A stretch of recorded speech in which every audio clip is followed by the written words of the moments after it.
Hey guys, what's up? I'm back with more modern turn-based JRPGs. And once again, we're talking about games that are not even 5 years old. Also not talking about remakes, ports, remasters of any kind. All of these games were developed and published less than 5 years ago.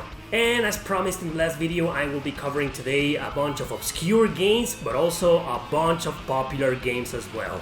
So let's begin!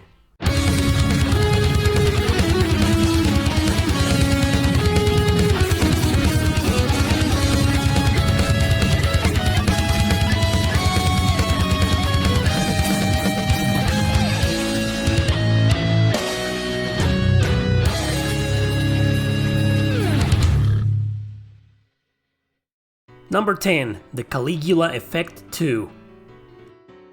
It's a sequel to a game I don't really like and recommend. Thankfully, this one is much better, but it still has something that broke it for me. We'll get to that in a bit. It's a direct sequel, I think, so you kinda maybe need to play the first one to understand this one. I don't think so, cause this one has its own characters and different plot. Whatever. Again, you're in a virtual high school where most students seem possessed by something horrible. Since you're one of the chosen ones with powers, be it a guy or a girl, you'll need to find a way out of there while fighting them. In battle, you're able to select your actions during regular turn-based, but you can also predict the execution of your attacks and the damage you'll do. It's very useful in order to plan your decisions better. Now, the thing that killed this game for me definitely won't kill it for you if you like idols. Thing is, whenever you get into any battle, an idol will start singing the ongoing song. That was a problem for me, but if you like that kind of stuff and that kind of music and that kind of singing, then this game is definitely a must play for you.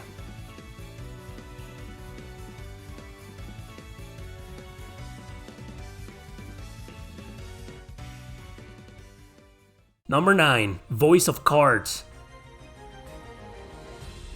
Yoko Taro co-directed and co-wrote this retro-style RPG for PS4, Switch and PC.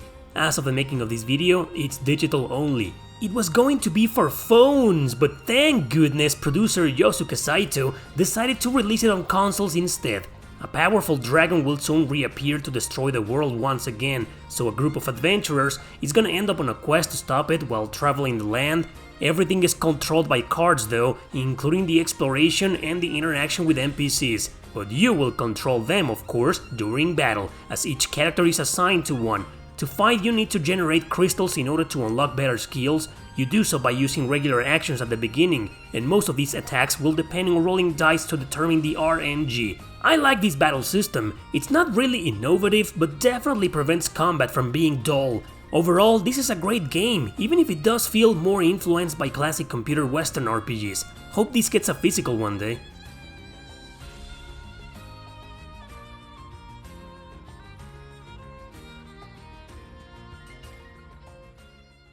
Number 8, The Mary Skelter Trilogy.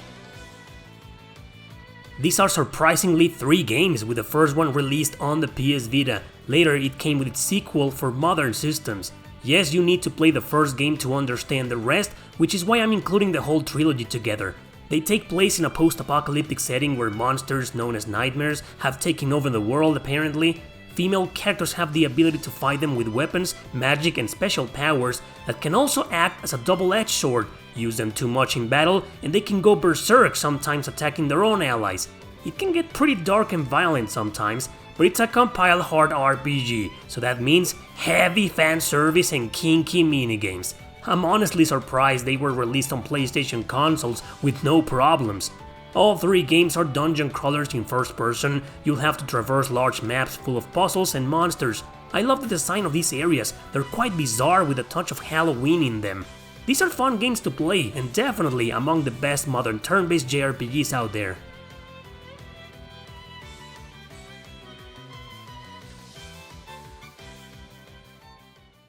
Number 7, Yakuza Like a Dragon.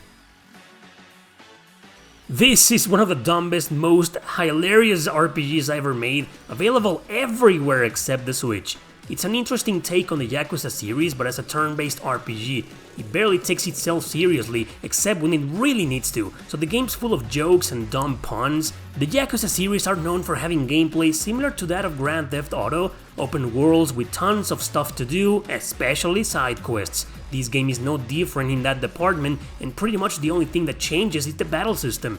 It's played in turns with a party with up to 4 active characters. They can grab whatever they find around them to attack their enemies, which is pretty damn funny. There's also several assist features to boost your party, so this is a very creative battle system. It's a fun game, quite a different approach to this legendary series.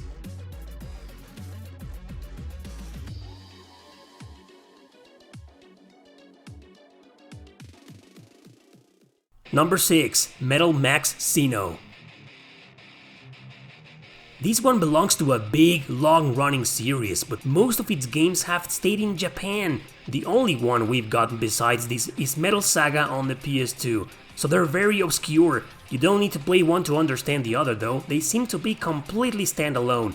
It takes place in a post-apocalyptic setting where monster machines have wiped out humanity. There are only a few survivors left, including your main character Talis. He swears revenge against the machine, so he joins a small organization of people in search for other survivors. It's a turn-based RPG where you control mostly the tanks. You'll be roaming around freely around the desert wastelands with great controls. The interface is so quick here, you'll do battles and grind in no time. The tanks can have several different weapons equipped, as well as one special engine. It's a really deep system here that gets more complex the more you advance. There are no random encounters in the overworld, enemies appear on sight and you can choose to ignore them if you want to. You can explore underground ruins as well, and this is where you'll control the characters without their tanks. In these areas though, there are random encounters, but they aren't that often, and battles play on regular turns, although your characters can also equip 3 different types of weapons.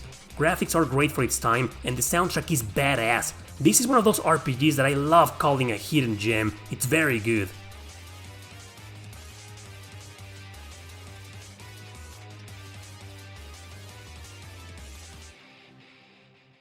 Number 5. Blue Reflection 1 and 2.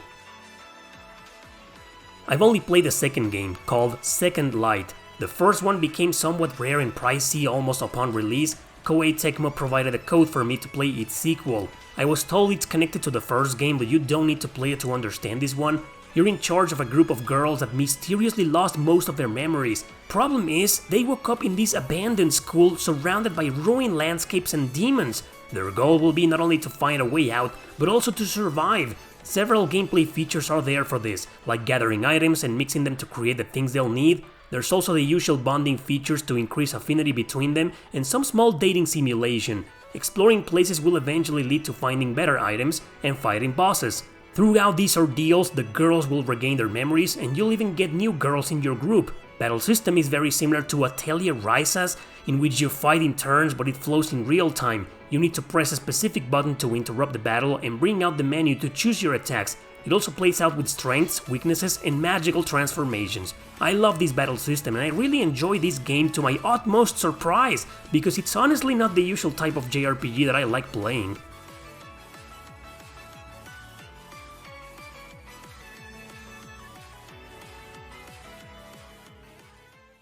Number 4. Fuga, Melodies of Steel.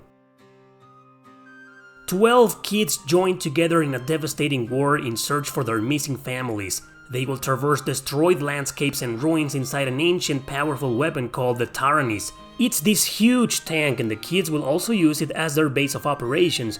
This is where you'll be able to control any of them at any time to do several things, like improving the tank, hunt small ruins for items, improve the facilities, etc. And also to talk to others to increase their bond and perform better in battle. The game plays through several chapters, each with a long map you'll need to traverse in 2D. They all have path variations but eventually lead to the same boss. Occasionally, you will encounter enemies and you'll have to fight them in turns. 2 kids need to be assigned to a specific part of the tank so they can control it together and support each other. They all have strengths and weaknesses like a rock paper scissors mechanic, but so does the enemy. This is an excellent battle system and it can make the game very addictive. It's quite short though, so definitely check it out if you want a small adventure.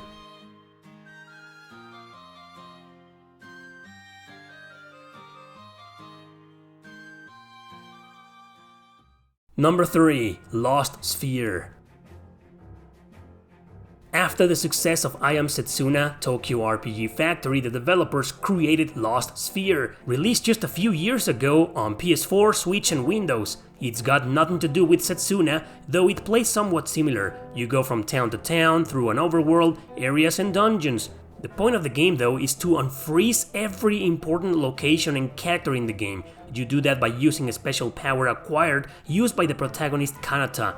Later, you also acquire these mech suits and you can use them to explore certain areas or to fight during battle. And in battle, you play in turns, but with an active time battle system. That means the flow will never stop and you need to select your actions and also the positions quickly. By strategizing this positioning, you can get better results in combat and great combos and also excellent attacks. This is a great game with beautiful visuals and very nostalgic music. Developers nailed it again in my opinion.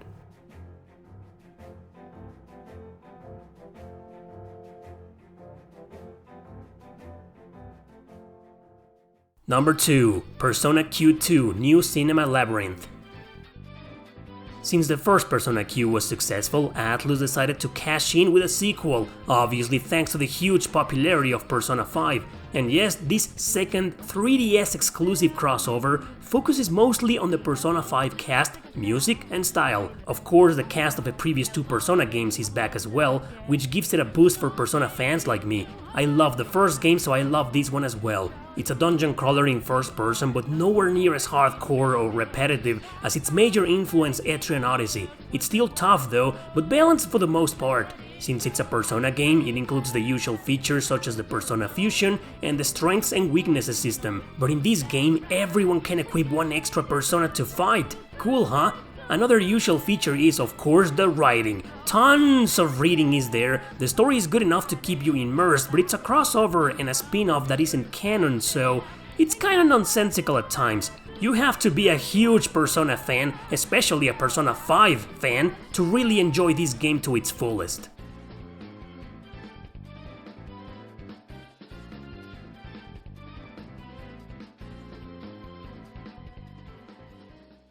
Number 1. Shin Megami Tensei 5.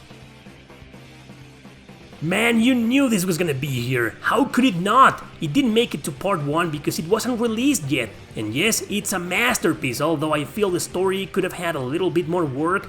It's the usual apocalyptic setting where Tokyo has been destroyed and your main character has acquired divine powers to save it.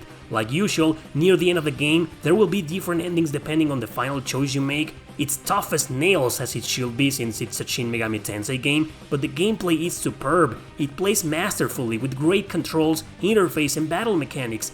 You've got this turn-based system where you can see the backside of you and your demons when selecting your attacks. The press turn system is back, where if you hit the enemy's weakness or get a critical, you get one extra turn. But so do your enemies, so be careful. Of course, Demon Negotiation is back as well to recruit them into your party. And the Demon Fusion did not disappoint one bit. Overall, it's an excellent game, one I strongly recommend, but not really for beginners. The best modern turn-based JRPG of this list, and easily among the 5 best of the current generation.